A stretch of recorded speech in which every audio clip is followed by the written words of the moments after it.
रचना 7। एक त्रिभुज की रचना करना जिसका परिमाप तथा दोनों आधार कोण दिए हों। तो हमें जो दिया हुआ है वह है त्रिभुज ABC में आधार के कोण B तथा C और BC CA AB दिए हैं। हमें रचना करनी है त्रिभुज ABC की। तो हम सबसे पहले रचना के चरण देखेंगे। चरण नंबर 1, BC + CA + AB के बराबर एक रेखाखंड XV खींचिए XY। तो हमने यहाँ पर BC CA + AB के बराबर एक रेखाखंड XY खींच लिया है। यहाँ पर तो ये रेखाखंड खींच लिया हमने। तो यहाँ पर हम देखेंगे जो हमारा कोण LXY कोण B के बराबर तथा कोण MYX कोण C के बराबर। तो हम देखेंगे जो कोण LXY है वो क्या है, कोण B के बराबर, और कोण MYX जो है वो कोण C के बराबर। तो हमने यहाँ पर जो कोण B और कोण C के बराबर जो देख रहे हैं वो हमने यहाँ पर देखा है। ये जो LXY है वो कोण किसके बराबर होगा, B के, और यहाँ पर जो कोण ये हो जाएगा MYX वो कोण C के। यहाँ पर हमारा जो हो जाएगा वो हो जाएगा कोण C, ये वाला। तो हम यहाँ पर नीचे इससे कंपेयर कर रहे हैं। तो जो हमारा आगे आ जाएगा वो आ जाएगा LXY MYK को समद्विभाजित कीजिए, माना ये समद्विभाजक बिंदु A पर प्रतिच्छेद करते हैं। तो जो हमने कोण यहाँ पर LXY माना है, LXY इसको ये समद्विभाजित करता है। यहाँ पर हमने एक किरण AX जो खींची हुई है, ये कोण LXY को समद्विभाजित करती है, यानी कि कोण जो हमारा X है उसे समान दो भागों में बांटती है। और उसी तरीके से MYK यानी कि कोण MY और K, MYX होगा ये, हाँ MYX को समान दो भागों में बांटेगा यही किरण। यहाँ पर इस कोण को भी समान दो भागों में बांटेगा, यहाँ पर कोण Y को किरण AY। तो हम यहाँ पर देखेंगे अगला जो हमारा चरण है वो हो जाएगा AX का लंब समद्विभाजक PQ तथा AY का लंब समद्विभाजक है। तो यहाँ पर हम देखेंगे जो AX है यानी कि जो हमारी ये भुजा है, किरण है, उसका जो लंब समद्विभाजक है वो कौन है, PQ। और उसी तरीके से यहाँ AC जो है, AC भुजा किरण है, उसका समद्विभाजक यहाँ पे क्या है, RS है, जैसा कि यहाँ पर दिया गया है। माना कि PQXY को बिंदु B पर तथा RSXY को बिंदु C पर प्रतिच्छेद करता है। तो हमने यहाँ पर जो ये बिंदु माना है, ये बिंदु B, ये हमारा बिंदु B हो जाएगा, और ये हो जाएगा बिंदु C पर प्रतिच्छेद करता है।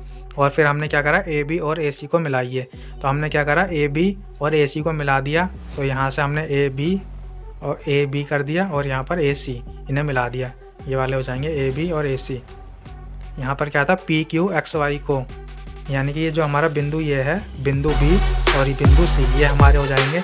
ये वाला नहीं होगा, ये वाला हो जाएगा, क्योंकि बिंदु PQ जो है XY को प्रतिच्छेद कर रहा है, यानी कि ये वाले बिंदु होगा। तो हमने क्या करा, A को B को मिला दिया और AC को मिला दिया। तो हम जो कहेंगे जो त्रिभुज ABC अभिष्ट त्रिभुज है। तो हम त्रिभुज जो हमारा ABC हो जाएगा, यानी कि ये वाला त्रिभुज जो हो जाएगा, इसके बारे में हम बात कर रहे हैं। ABC जो होगा एक अभिष्ट त्रिभुज हो जाएगा। ये हमने रचना देखी है अपनी रचना 7। अब हम उपपत्ति देखेंगे। तो उपपत्ति में देखने के लिए हम चलते हैं। तो हम यहाँ पर उपपत्ति में देखेंगे B AX के लंब समद्विभाजक पर स्थित है। तो हम देखेंगे यहाँ पर जो हमारा B है वो AX के लंब समद्विभाजक पर स्थित है, जैसा देख रहे हैं AX के लंब समद्विभाजक पर स्थित है B। तो जो XB हो जाएगा वो बराबर होगा AB के, यानी कि जो हमारा AX है वो बराबर होगा किसके, AB के। ये यहाँ पर दिखाया गया है, यानी कि जो हमारा XB ये हो जाएगा, XB बराबर होगा AB के, क्योंकि ये लंब समद्विभाजक पर स्थित है। तो XB जो ये है ये बराबर होगा AB के। और उसी तरीके से यहाँ पर हम देखेंगे तो जो हमारा ये CY हो जाएगा, यानी कि CY बराबर होगा किसके, यहाँ पर AC के। ये जो CY बराबर होगा यहाँ पर AC के, जो हमारा CY बराबर होगा AC के। तो हम यहाँ देखेंगे तो इससे प्राप्त होता है कि जो BC + CA + AB, यानी कि BC + CA और AB ये बराबर होगा किसके, BC, यानी कि BC + XB हमारा हो जाएगा यहाँ पर, ये हमारा XB ये हो जाएगा, और CY ये बराबर क्या हो जाएगा, XY, पूरा टोटल XY हो जाएगा ये। अगर हम इन तीनों को ही जोड़ दें, यानी कि हमारा ये हो गया बी सी हम करेंगे तो ये बी सी हमारा ये हो जाएगा, और ये हमारा बी एक्स यानी ये एक्स बी, और जो हमारा सी वाई, ये तीनों को अगर जोड़ेंगे तो क्या हो जाएगा, ये हमारा एक्स वाई हो जाएगा। जैसा कि हम देख रहे हैं ये बी सी एक्स बी और सी वाई, ये हमारा एक्स वाई हो जाएगा। और कोण बी ए एक्स यानी कि बी ए एक्स, हमारा जो ये कोण होगा ये वाला, ये कोण बराबर होगा किसके, कोण ए एक्स बी के। तो हमारा ए और एक्स और बी इस कोण के बराबर होगा हमारा ये वाला कोण, इस कोण के ए एक्स बी। और क्योंकि त्रिभुज ए एक्स बी में ए बी बराबर एक्स बी है, जो अभी हमने देखा था ए बी बराबर एक्स बी है, ये हो जाएगा ए बी बराबर एक्स बी है। तो हम यहाँ पर लिखेंगे तो कोण ए बी सी बराबर कोण बी ए एक्स। तो कोण ए बी सी हो जाएगा हमारा ए बी और सी, ये वाला कोण हो जाएगा हमारा कोण ए बी सी बराबर कोण बी ए एक्स और ए एक्स बी, यानी कि ये वाला हो जाएगा बी ए एक्स, ये वाला कोण, जो ये वाला कोण है बी ए एक्स और कोण ए एक्स बी, तो ये ए एक्स बी ये वाला कोण हो जाएगा हमारा।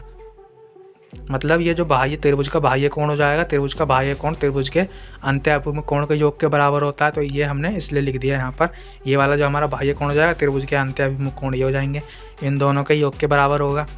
तो हमने यहाँ पर क्या लिख दिया, ए बी सी हमने यहाँ पर देखा था कि जो कोण ए बी सी है यानी कि कोण ए बी सी इन दोनों के कोण के योग के बराबर है। तो हमने, और ये बी ए एक्स और ए एक्स बी यहाँ पर देखा बराबर है, तो हमने क्या करा, बी ए एक्स को ही लिख दिया हमने ए एक्स बी, बी कोण बी एक्स को ए एक्स बी लिख देंगे तो ये क्या हो जाएंगे, दो कोण ए एक्स बी हो जाएगा, यानी कि दो ए एक्स बी को लिख दिया हमने, दो कोण ए एक्स बी बराबर कोण एल एक्स वाई हो जाएगा, क्योंकि कोण ए बी सी बराबर है कोण एल एक्स वाई के। तो हमने यहाँ पर कोण एल एक्स वाई लिख दिया, यानी कि एल एक्स वाई, ये जो पूरा कोण है हमारा, हमने इसे माना था ना एल एक्स वाई बराबर है कोण एक्स के। तो यहाँ पर ए बी सी ये जो हमारा बी कोण के बराबर था, कोण एक्स, ये एल एक्स वाई कोण है कोण बी के बराबर था। तो ये क्या हो जाएगा, हमने ए बी सी जो ये हमारा कोण बी है, कोण ए बी सी में ये हमारे कोण बी की ही बात कर रहे हैं, तो ये इसके बराबर होगा। तो हमने यहाँ पर कोण एल एक्स वाई लिख दिया। इसी प्रकार दिखाया जा सकता है कि कोण ए एल बी यानी कि जो हमारा कोण हो जाएगा ए एल और बी, ये जो हो जाएगा बराबर होगा एम वाई एक्स के, एम वाई एक्स के हो जाएगा ये हमारा कोण, ये हो जाएगा, ये यहाँ पर सी है एल नहीं है, ए सी बी होगा ना, ए सी बी यानी कि ये वाला कोण ए सी बी बराबर हो जाएगा एम वाई एक्स के, यानी कि इस वाले कोण की, क्योंकि ये भी बाह्य कोण है, ये बाह्य कोण हो जाएगा, ये इन दोनों कोणों के योग के बराबर हो जाएगा, इस वाले और इस वाले। तो हमने कह दिया कि जो ये ए सी बी है कोण, वो बराबर होगा किसके, एम वाई बी कह लें या एस कह लें, यानी कि जो वाई कोण है हमारा उसके बराबर होगा। ये हमने यहाँ पर लिख दिया है, प्रूव करा है। तो ये हमारी उत्पत्ति थी रचना 7 की।